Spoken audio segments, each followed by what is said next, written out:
What's the haps, man? Tonight's top yarns.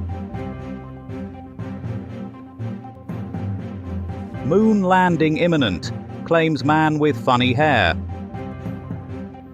Okeechobee hurricane starts pruning the Caribbean.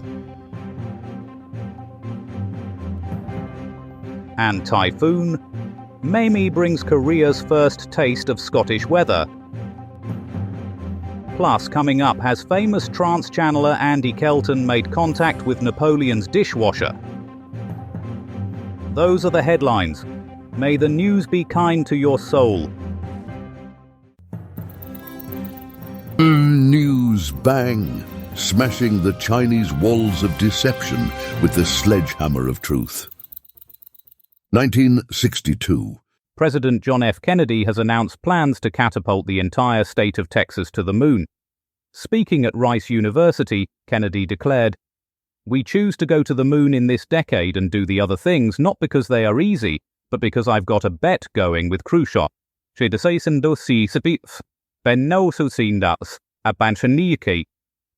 The president's ambitious plan involves strapping rockets to Houston and using the city as a launch pad for the rest of the Lone Star State. Local rancher Hank Spittoon expressed concern. "I just bought a new cow. How am I supposed to milk her on the moon?" Kennedy assured the nation that America's best scientists are working on the problem of lunar cattle rearing, along with other pressing issues like how to deep fry in zero gravity and whether tumbleweeds can survive in the vacuum of space.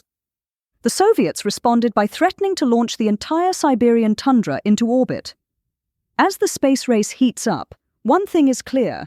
The sky's no longer the limit. It's the starting line. 1928. The Okeechobee hurricane of 1928 has been accused of cultural appropriation after striking Guadeloupe before making its way to the United States. The storm, which clearly couldn't make up its mind about where to wreak havoc, left a trail of destruction and confusion in its wake. Eyewitnesses report that the hurricane touched down in Guadeloupe wearing a beret and smoking Gauloise's cigarettes before changing into a Hawaiian shirt and flip-flops for its American debut. Local meteorologist Jean-Pierre Baguette commented, "It was like watching a weather system have an identity crisis." The storm then barreled towards Florida, where it caused catastrophic flooding in the Okeechobee region. Residents were caught off guard as their homes were suddenly transformed into impromptu swimming pools.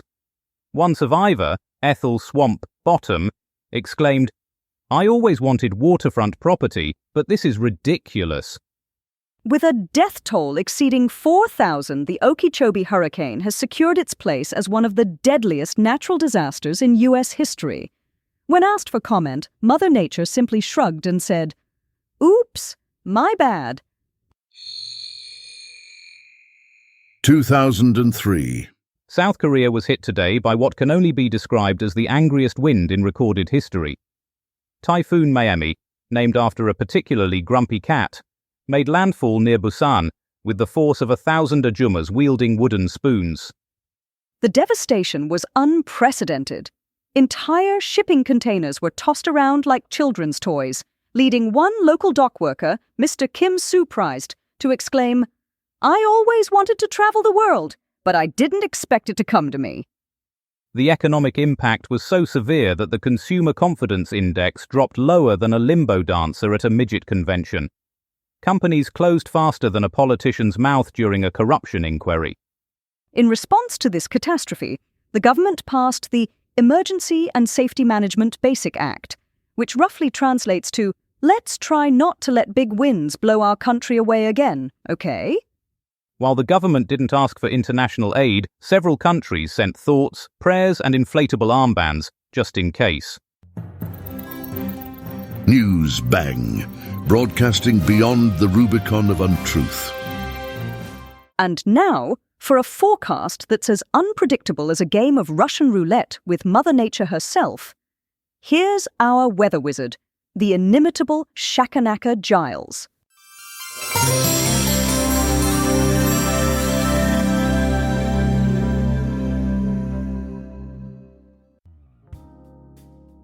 Alright, weather watchers, listen up. Tomorrow's forecast is a real mixed bag. A bit like your auntie's Christmas pudding.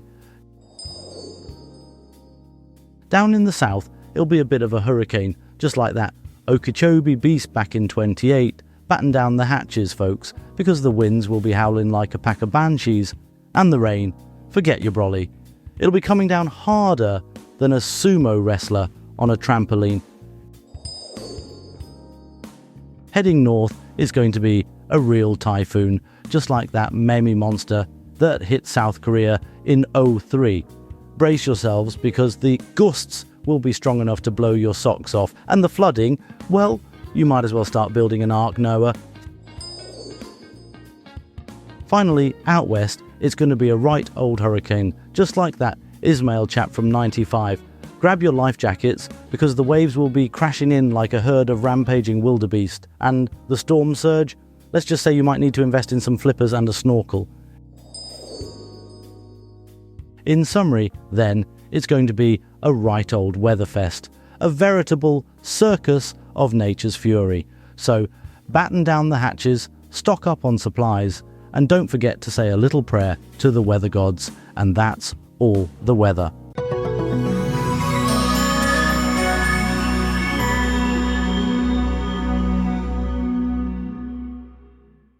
In 1942, The British passenger ship RMS Laconia met its watery grave today at the hands of a German U-boat off West Africa. But what followed was a twist worthy of a Hollywood blockbuster. The U-boat commander, in a moment of unprecedented compassion, attempted to rescue the very souls he just condemned. This nautical soap opera involved multiple U-boats, saved 1,000 lives, but still claimed 1,600 others. The incident sparked the infamous Laconia Order, forever changing the face of submarine warfare. For more on this maritime melodrama, we go to our war correspondent Brian Bastable. Amidst the cacophony of gunfire and the churning sea, a vessel lies in ruin. The RMS Laconia, a British passenger ship, has met its untimely end at the hands of a German U-boat. The once mighty ship now rests on the ocean floor, its hull torn asunder, leaving in its wake a gruesome tableau of limbs and bodies, strewn about like discarded puppets.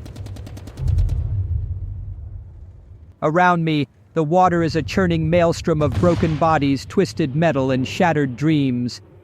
The survivors, a pitiful collection of humanity, cling desperately to any flotsam and jetsam that will keep them afloat. Their faces are etched with pain, fear, and desperation, a testament to the cruelty and capriciousness of war. Some have lost limbs, others have gaping wounds, but all bear the scars of a terrible ordeal. The U-boat, a sinister and menacing presence, cuts through the water like a shark among a school of fish. Its commander, Werner Hartenstein, a man of questionable morality, has taken it upon himself to rescue these hapless souls. His crew, seemingly reluctant participants in this macabre spectacle, move among the survivors, offering what meager aid they can. But there is little comfort to be found here as the cold and unforgiving ocean closes in around them. As I watch this unfolding tragedy, I am reminded of the words of the great poet T.S. Eliot, who wrote, "We are the hollow men, we are the stuffed men leaning together, headpiece filled with straw." This is Brian Bastable, reporting from the heart of the Atlantic Ocean, a scene of unimaginable horror and yet somehow of hope. 1983. And on this day in 1983, Puerto Rican independence fighters pulled off the heist of the century in Connecticut, making off with a cool $7 million in cash. The audacious robbery, executed with military precision, left US authorities scratching their heads and checking their wallets. It seems the group's machetes were equally adept at cutting through bank vaults as they were at hacking through jungle foliage. For more on this story of revolutionary robbery, we go to our crime correspondent Ken Schitt. Ladies and gentlemen, hold on to your wallets, because I'm about to tell you about the day some Puerto Rican freedom fighters decided to play Robin Hood with Uncle Sam's piggy bank. In 1983, the Boricua Popular Army, a bunch of independence-seeking maniacs with more balls than brains, pulled off the heist of the century in West Hartford, Connecticut. These crafty bastards managed to swipe a cool $7 million from right under the noses of the so-called security experts. Now, don't get me wrong, I'm all for sticking it to the man, but these macheteros took it to a whole new level of crazy. They weren't just after a quick payday. Oh no, these lunatics wanted to bankroll a full-blown revolution. Talk about having delusions of grandeur. The mastermind behind this clusterfuck was one Victor Garina, a sneaky son of a bitch who infiltrated the Wells Fargo depot like a wolf in sheep's clothing. This smooth criminal waltzed in, tied up the guards, and walked out with enough cash to make Scrooge McDuck blush. For nearly 3 decades, Garina was in the wind, probably sipping pina coladas on some beach while the FBI ran around like headless chickens. It took them until 2011 to finally nab this slippery bastard. Talk about incompetence. But here's the kicker, folks. This wasn't just about the money. It was a big, fat middle finger to Uncle Sam and his iron grip on Puerto Rico. These Boricua boys were fighting mad, and they weren't afraid to get their hands dirty. So remember, next time you're bitching about your measly paycheck, just be thankful you're not robbing banks to fund a revolution. This is Ken Shit, reminding you that sometimes crime does pay, at least for a while. 1962. President John F. Kennedy delivered a rousing speech at Rice University today, boldly proclaiming America's intent to conquer the moon before the decade's end. In a display of oratorical prowess that left even the moon blushing, Kennedy challenged the nation to reach for the stars, or at least the nearest celestial body. The speech, peppered with references to rockets, satellites, and American ingenuity, was clearly designed to give the Soviets a cosmic case of FOMO. For more on this astronomical announcement, we go to our American correspondent, Melody Wintergreen. Melody Wintergreen, reporting from Rice University Stadium in Houston, Texas, where the echoes of history are about to reverberate once more. This is the very stage where, 62 years ago, President John F. Kennedy delivered one of the most stirring and visionary speeches of the 20th century. It was here, on this hallowed ground, that the leader of the free world laid down the gauntlet, challenging this nation to put a man on the moon before the decade was out. And my, how the world has changed since that fateful day in 1962. The space race that Kennedy ignited has evolved into a cosmic clash of superpowers, with the United States and Soviet Union locked in a battle for lunar supremacy. Satellites now dot the skies like stars, and the rumble of mighty rockets has become the symphony of the modern age. Yet the goal that Kennedy set forth, to reach for the stars and touch the face of the moon, remains as bold and daring as ever. As I stand in the shadow of this historic venue, I can almost hear the thunderous applause that greeted Kennedy's words. We choose to go to the moon in this decade and do the other things, not because they are easy, but because they are hard, he proclaimed, his voice ringing with the clarion call of manifest destiny. It was a challenge that galvanized a nation, and now, over 6 decades later, the world holds its breath, waiting to see if the United States can deliver on that promise. The stage is set, the players are in position, and the race to the moon is on. Will the United States triumph, or will the Soviet bear claim the lunar prize?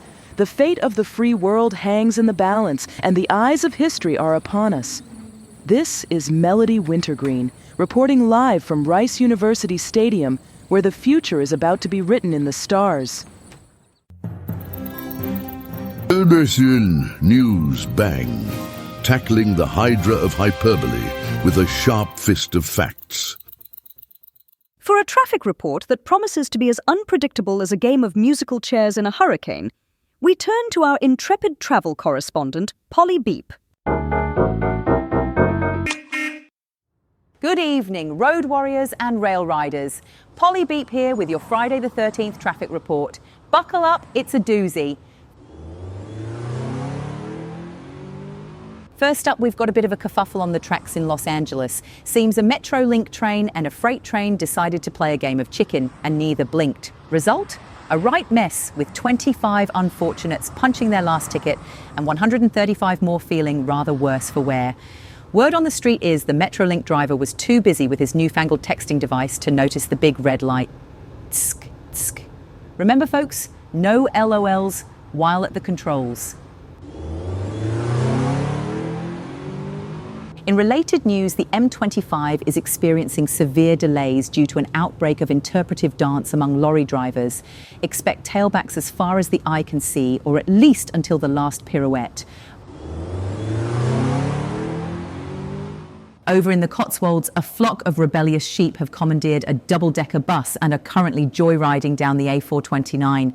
Local police advise motorists to give way to any vehicles being driven by woolly miscreants. And finally, on the A1 near Newcastle, traffic has come to a standstill as a time-travelling DeLorean has materialised in the fast lane. Drivers are advised to watch out for any flux capacitor debris and to resist the urge to ask about next week's lottery numbers. That's all for now, commuters. Remember, whether you're on the rails or the roads, keep your eyes on the prize and your hands off your mobile. This is Polly Beep, signing off and wishing you a crash-free weekend. 1933. And now, for a special report on the unexpected British origins of nuclear fission, we turn to our science correspondent, Calamity Prendeville.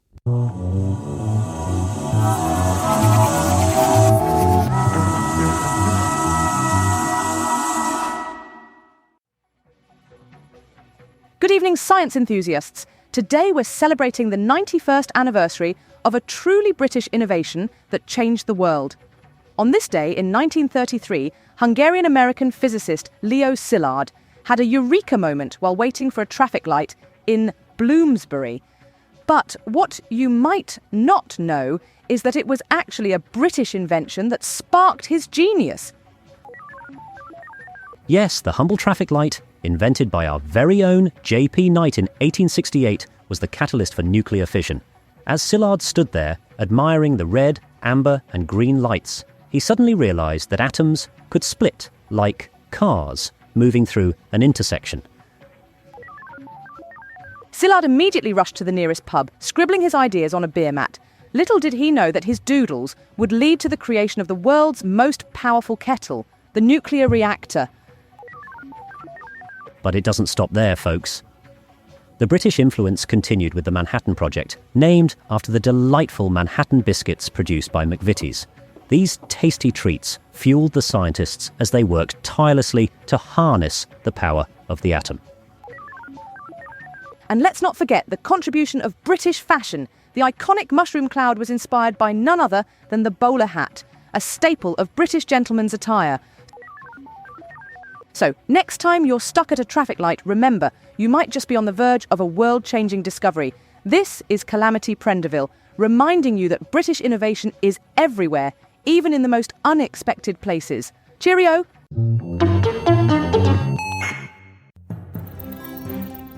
Days to Saturn. Tug's bang. Chooses history on speed before it loses its teeth. Days to Sul. Sadersud 1910. On this day in 1910, Gustav Mahler's Symphony No. 8, aptly dubbed the Symphony of 1,000, premiered in Munich. This colossal work, featuring over 1,000 performers, redefined the boundaries of symphonic music. Mahler's magnum opus blended traditional elements with choral grandeur, challenging musical conventions and cementing his legacy. For more on this harmonious hullabaloo, we turn to our culture correspondent, Smithsonia Moss. Now, at this point of the evening, we welcome listeners on FM who've just joined us.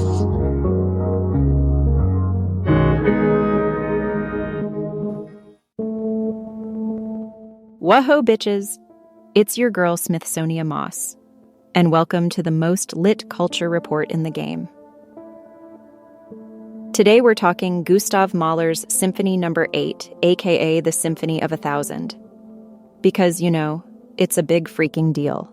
Like, can you even imagine 1,000 people on stage making beautiful music together? It's like a real-life game of musical chairs.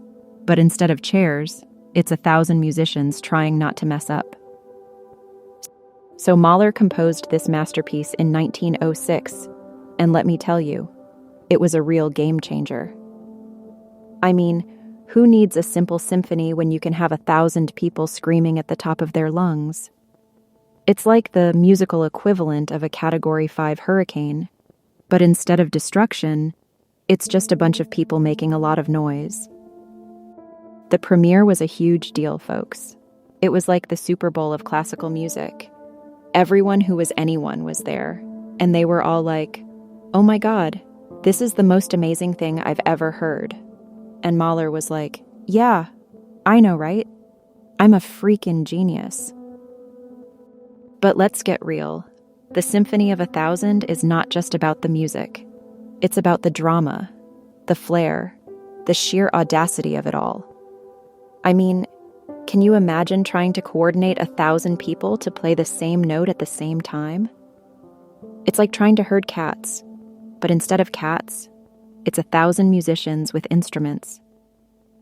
And the reviews, oh man, the reviews were glowing. People were like, "This is the greatest thing since sliced bread." And Mahler was like, "Yeah, I know. I'm the best thing since sliced bread." So, there you have it, folks. The Symphony of 1,000 is a must-see, must-hear, must-experience event. It's like a wild roller coaster ride of emotions. But instead of a roller coaster, it's 1,000 people making music together. And if you don't like it, well, you're just a Philistine. That's all for today, folks. Tune in next time for more culture, more drama, and more Symphony of 1,000. Whoa, indeed. News, bang, news. That which happened yesterday, today, or did it? And finally, let's take a look at tomorrow's headlines. The Times. British take a pounding in Baltimore Harbor. There's a map there of the harbor. The Telegraph lead with South Vietnamese generals in coup mix-up. And the Mail go with Calvin returns to Geneva, ready to reform. There's a picture there of a stern-looking man. Today have Fort McHenry song inspires nation. The Express opt for French theologian stirs up trouble in Geneva Church. And that's it. Newsbang will be back tomorrow with more news, views, and things we found on the floor. Until then, good night and goodbye. Tune in next time for more artificially intelligent hilarity. Newsbang is a comedy show written and recorded by AI. All voices impersonated. Nothing here is real. Good night.